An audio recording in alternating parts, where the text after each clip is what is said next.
It's the Gizar, the always the get flizzard, the wizard, decking the boy izar, tizar, destined to get the winses and finses, clearing up all the lenses. One path is the way that I'm taking, getting closer to God in a tight situation. Now we're going to begin with part 2 of Paper Arrows. Now you are property of the government. Instruments. Babylon has taken away the children. They control the bodies of the children and everyone else that fills out the forms for the government. Babylon has taken all property of stores, as the Bible refers to them. It has been accomplished through paper documents known as instruments. Expatriate when 18. For those that want out of the jurisdiction of the United States, the law has been provided for anyone to be able to expatriate when they reach the age of 18. Look it up in the Corpus Juris Secundum under citizen. Deed in other hands. The deed to your land is not in your hands. It is filed in the public records in the court. The government is the holder in due course. You just do the maintenance of it to keep the value up. You just manage it for the bank or the government if the bank is paid off. Title in other hands. The title to your car is not in your hands. It is filed with the state and they allow you to register it while they hold the original title, not the certificate of title that you have in your top drawer at home. Certificate of title and the true original title are two very different pieces of paper. Which one do you have? Do you have your car? Most people do not. The state does because they hold the true title. Look at it and see for yourself. MSO, the manufacturer's statement of origin, or MSO, is the actual bill of sale and title. The dealer gives the MSO to the bank or the government when you buy the car. Ask him about it. Constitution doing very well. The Constitution is alive and well and does not need any help from the patriotic groups around that want to restore the Constitution or help preserve the Constitution or repair the Constitution. None of these things can be accomplished and do not need to be. The government is living under it very well and prospering at our expense. It is very healthy as far as they're concerned, and since it was written for them by them, it is doing very well. Bankruptcy court is Supreme Court. In Article 2, the Congress had the power from the very beginning to create uniform bankruptcy laws. What a setup. What are we living under today? We are living under bankruptcy. The framers put that there so that the situation of bankruptcy could exist and put all law under the uniform bankruptcy laws and the bankruptcy court in order to control and monopolize every aspect of business in America. That has happened. The one court that cannot be overruled in the United States is the bankruptcy court. Its decisions are superior to all other courts. It cannot be overruled. That makes it the Supreme Court in the United States. Framers and Masons. The framers of the Constitution were not these nice little old men that had our best interests at heart. They were a bunch of schemers with a flair for intrigue and cabal that surrounded their every meeting and was included in every document written by that bunch of ring twirlers. There may have been a couple of good people that got involved. They were not all bad. Without the good men involved, the grand scheme would have been accomplished much sooner. But do not refer to them as the founding fathers and suggest good intentions on all their parts. Jackson. Andrew Jackson was one of the good guys that came along and in the 1830s threw out the bankers and abolished the National Bank. By doing that, he delayed the country's falling into the bankruptcy for another 100 years. He was a good, decent man that got into the presidency and threw the money changers out. Lincoln. Years later, they tried again to put this country into debt and eventual bankruptcy with the Civil War. Abraham Lincoln saw what the bankers had planned and stopped them at every turn. He even issued the greenbacks to take the debt out of the hands of the lenders. He would not agree to setting up their national bank and borrowing their worthless paper money at 20% interest and putting the United States into huge debt quickly at that rate. Booth. So he threw them out and they sent one of their hitmen over here and Lincoln was murdered. John Wilkes Booth was an employee of the Rothschild Bank of England. That was the banking house that Lincoln had refused. Lincoln did not set up a central banking system in America and delayed the takeover again. The war amendments had not been ratified by the proper number of states while Congress was in session, and the attempts to gain control of this country through fraud continued. Andrew Jackson attempted to stop them, but only succeeded in slowing them a few more years. Federal Reserve System. The fight had been going on for a long time, and finally the bankers came up with a fraudulent scheme to trick the public and politicians into agreeing with the debt system and bankruptcy. They set up the Federal Reserve, which is not federal and has no reserve. This was the central banking system that they had been trying to establish since before the formation of the Republic. This was a central banking system, but could not be called that out in the open. Everyone who immigrated from Europe knew that the central banks there were the cause of high taxes and debt burdens. The people would have revolted before setting up a central bank here. So it was called the Federal Reserve Bank System to conceal its true identity and sell the idea to the people. Color of law. Color in legal terms means not real. Color of law means that it is not real law. Anything that is not real and is held out to be real involves fraud. Colorable processes. The 13th, 14th, and 15th Amendments were colorable since they had not been properly ratified in the 1860s. The 16th and 17th Amendments were never properly ratified. No quorum present in Congress in 1915, and if you look back at the ratification of the Constitution, that whole process was also colorable and makes the instrument fraud. There is fraud everywhere. Anarchy now. If the passage of these ideas and documents had to be done by using fraud and trickery, there must be something wrong with all the laws that were just mentioned, including the Constitution. There is no law in this country anymore. The law dictionary defines anarchy as the absence of law. The law dictionary defines the color of law as being that which has the appearance of law, but is not real law at all. If it is not real law, then it is the absence of law. We do not have a democracy. We have anarchy now. Civil rights. Over the years, I have slowly come to believe that citizenship is not a good thing, and I have told you that civil rights apply to citizens. Civil means emanating from civil governments, so civil rights would come from civil governments. If the government gives you something, it can always take it away, and you should not want to accept these rights from the government and do business with them if you had the rights in the first place. I thought that it was not a good idea to use these civil rights laws to try to fight them, so I looked at every other possible means that I could find, such as common law complaints, civil complaints, and civil and criminal procedures. I even used these foolish constitutional rights claims, common law rights claims, and substantive and God-given laws and rights claims, and none of it worked in the courts. A couple of times I got close, and the judge would say it was not quite right. I said the right thing, but I did not say it in the right way. But they would not tell me what was wrong in my case. Immunity waived. The answer to the problem I was having turned out to be in the very thing that caused the problem in the first place. The answer was in the 13th and 14th Amendments. Civil rights legislation. Under civil rights legislation, the government has waived all immunity. They are not immune to any civil rights claims whatsoever that is made. They have removed all legal requirements of the rules of court that apply to all lawyers in the courtroom or any court action. There is no basic format that has to be followed. They have waived the Anti-Tort Claims Act pertaining to tort claims under civil rights legislation.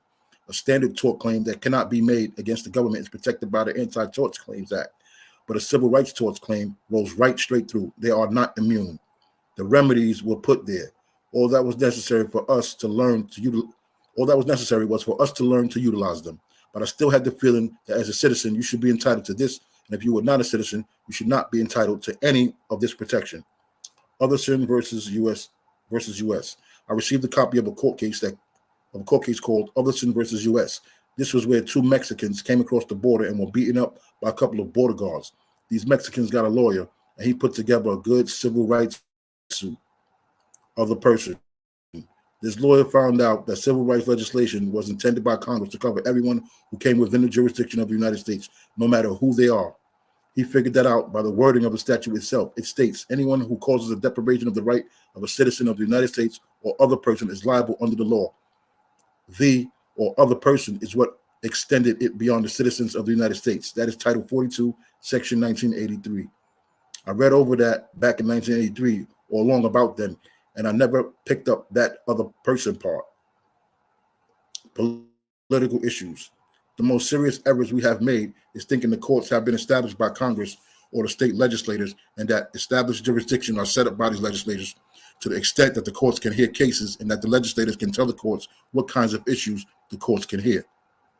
Political issues have no place at all anywhere, and in any of the laws of the state legislators or under Congress has the court ever been given the power to hear any political or religious issues. The courts are not there to hear anything about the Bible or God, so do not bring either of them in. The 16th Amendment was not properly ratified, but that is a political issue, and the court cannot hear a case based on that. Wrong defense. When the fact that the 16th Amendment was not properly ratified was brought up as a defense, the judge said, talk to your politicians about that issue. Political issues cannot be used as a defense and cannot be brought up in court, period. These political issues are irrelevant to the court because they are proof of the fraud. But since they are not defensive, you cannot bring them up. If the government wanted to bring a case against a government agent, it would then be a criminal charge against him because he did not get the license that he was required to get. Doing business is not relevant to tax. The fact that he is doing business with you and he does not have a license is not a defense for you of why you did not pay the debt that you owe him. It is irrelevant to the case. It is a political issue because only politicians can control his operation by regulations under the license and force him to have it or let him go on without it. It is not relevant to your case. Am jurors. American jurisprudence is abbreviated by am juror. It is an encyclopedia of law like Corpus Juris. In Book 16, second, under constitutional law, in the section 394, it gives a 4-page explanation of why Congress has never given power to the courts to hear political issues. It gives the established rule in the beginning to be beneficial to them, but if you use it the right way, it can be beneficial to you. Courts cannot hear political issues. It states the government has never given jurisdiction to the courts in any way to entertain any kind of an argument under the concept of a political form of government, which would relate to a political issue of how the Republican form of government was operated. It says clearly you cannot. It goes on, but it has been pointed out that even though the plaintiff in an action in the federal court for a violation of their constitutional rights might conceivably have added a claim under the provisions of the federal constitution that the United States shall guarantee to each state a Republican form of government. And such a claim, because non-adjudicable in political nature, could not have succeeded, the plaintiff may be heard anyway on their claim of violation of Equal Protection Clause of the 14th Amendment, provided that the claim is not so immersed in those political question elements which would render the claim under the Guarantee Clause non-adjudicable. But Equal Protection Clause.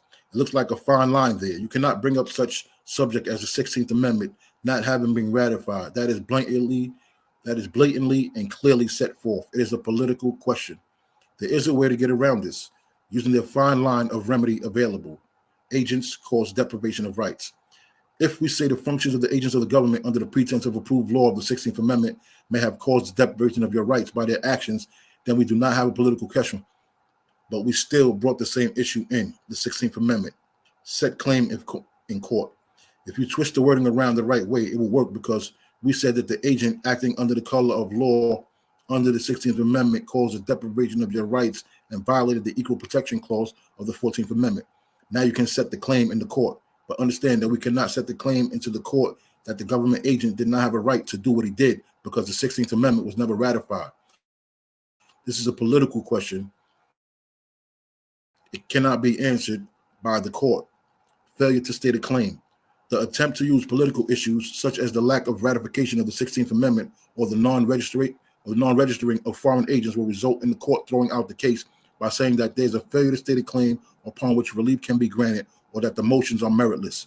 We have heard many times from the judge that there was a failure to state a claim or the motion is without merit or that there was a failure to state an objection. The reason we failed using these issues was that we were trying to say that they did not do their jobs correctly. Well, so what? What does that have to do with the fact that someone said a tax was owed? It is not even relevant to the issue.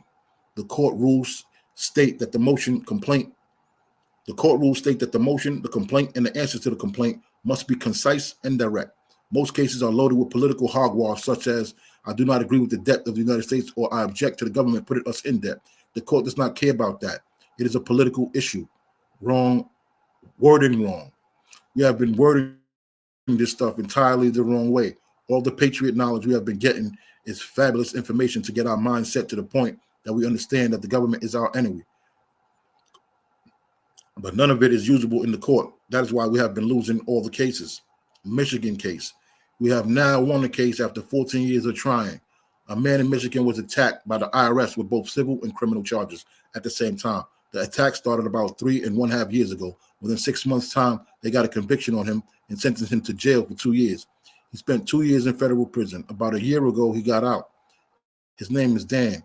While he was in prison, they followed up with the rest of the civil attack. The IRS put his home up for sale. It's a 50-acre piece of land in central Michigan with a house, barn, septic tank, and all the necessities, etc.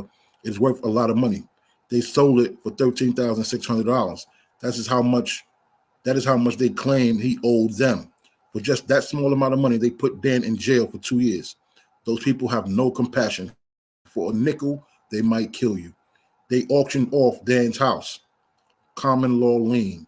Someone had a copy of a common law lien that I had done on my house, and they showed it to some friends of Dan. They got in touch with me and managed to get the common law lien on Dan's property drawn up with some study and research on their part. They called Dan and asked if they could sign his name to it, and he agreed. They went to the court and got it filed. After some stumbling around a bit, Now there was a $190,000 lien, so we gave notice to the man who paid the auction price by calling him to see if he was aware that the lien existed. He may have been told to buy the property anyway by the IRS and that the lien did not matter. He never said much over the phone. Ritz. A few months went by, and Dan called me to let me know that the fellow that bought the land, Mr. Sapp, was suing Dan, and he was trying to get a writ of rejection to throw Dan off the property and a writ of possession to try to take the property for himself. All this was based on the deed that the IRS gave Mr. Sapp. I told Dan that he must answer the suit. Dan asked me how. I told him to remember the papers I gave him on counter complaint. Rule 12, failure to answer a claim. According to Rule 12 of the Rules of Procedure, both civil and criminal, the only way to answer a case is by counter complaint. If you fail to counter complain, you fail to responsibly answer the claim. Even the legal profession does not know this. The lawyers do not understand this. It is clear as a bell in Rule 12, UCC, but you cannot understand Rule 12 until you understand the Uniform Commercial Code, from which all the rules of the court are patterned, because the courts are conducting business and trade in the United States. Fraud.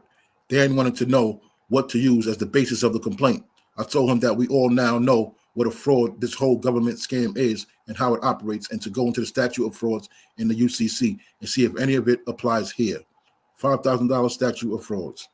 The statute of frauds says that any transaction involving $5,000 or more as the value of property must have a signed agreement of contract to sell. Otherwise, the taking of that property would constitute fraud. That must mean, on the other side of the coin, that anything under $5,000 must be a permissible fraud.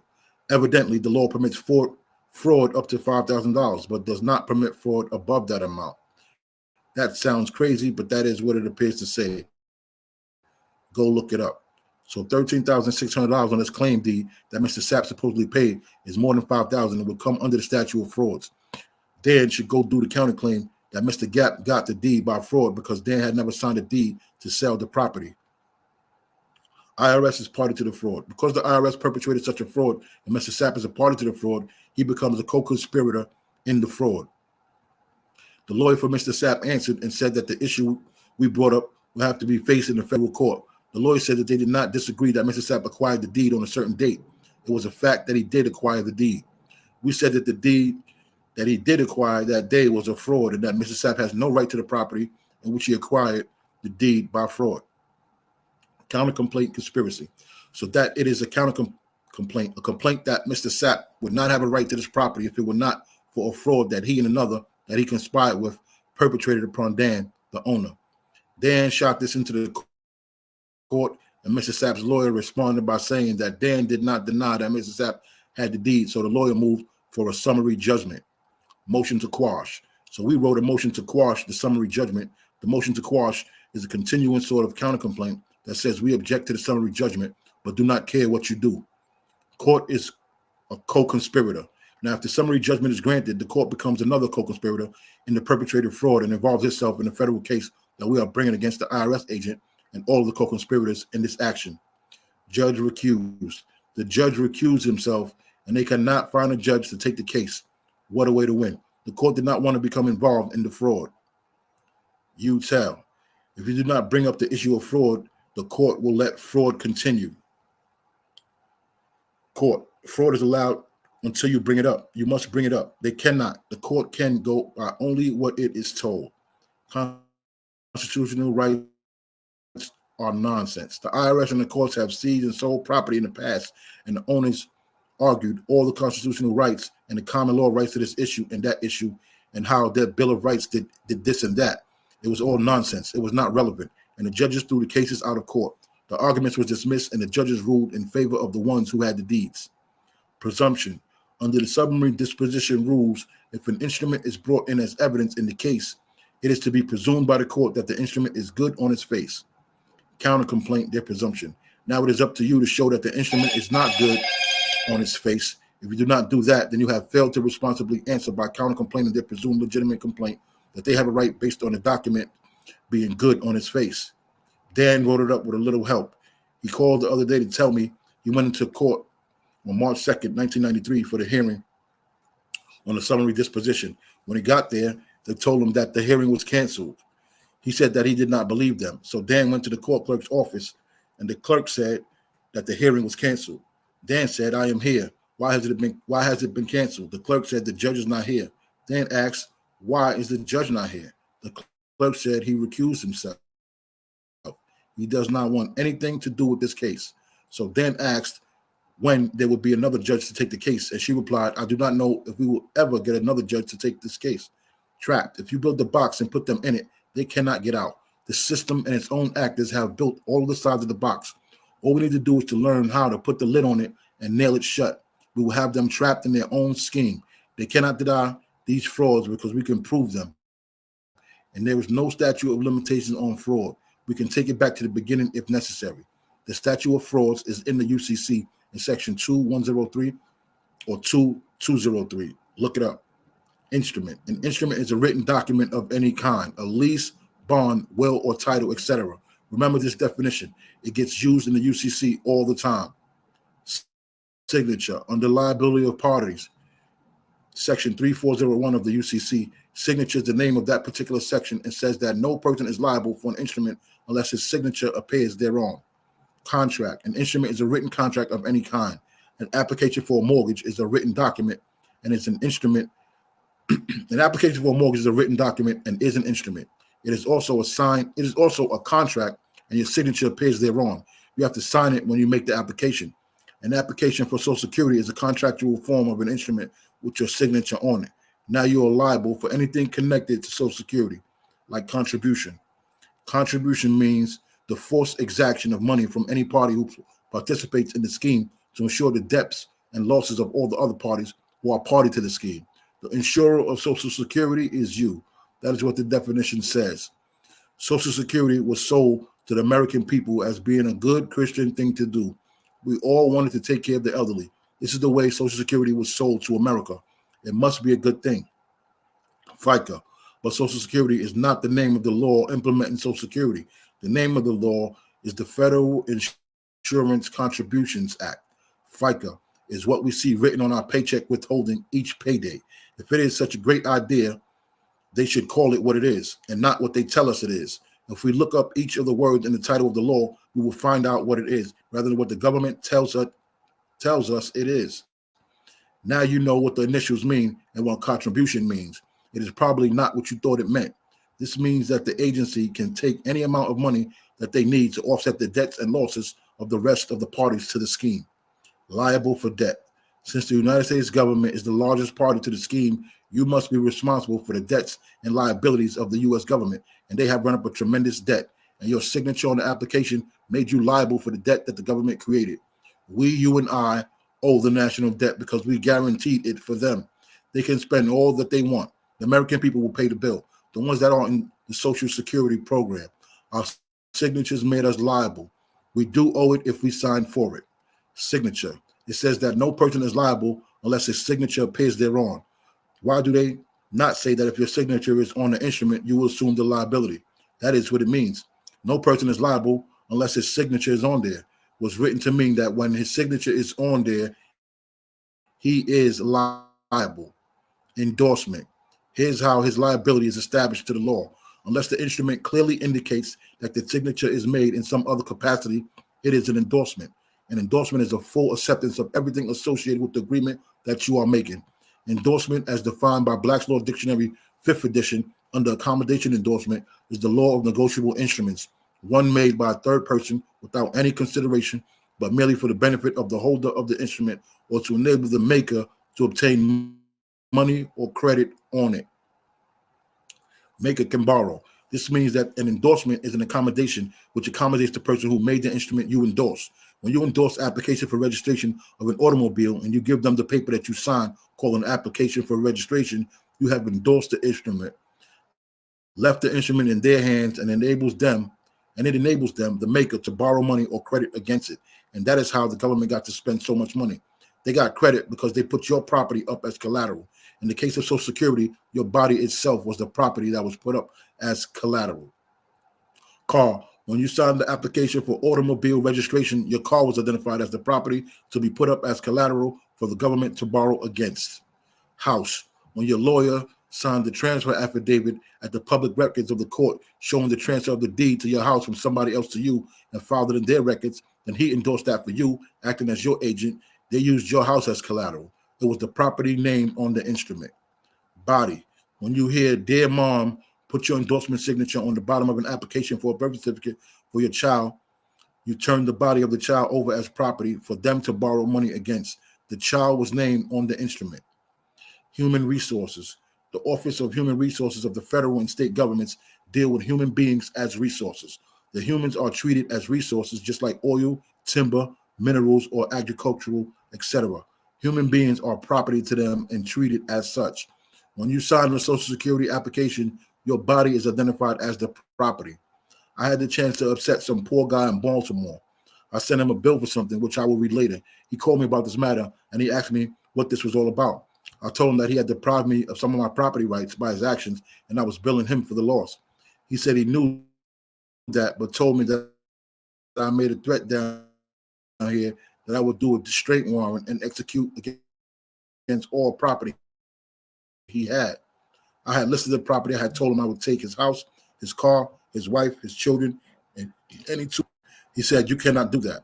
Hold up. I told him that he did not seem to understand that they already are slaves because they are property of the government. I told him that right then he was the holder, but he had a debt to me. And if I can collect on this debt, I can become the holder. So I'm going to end up with his wife, but my wife was against it because we would have to feed her.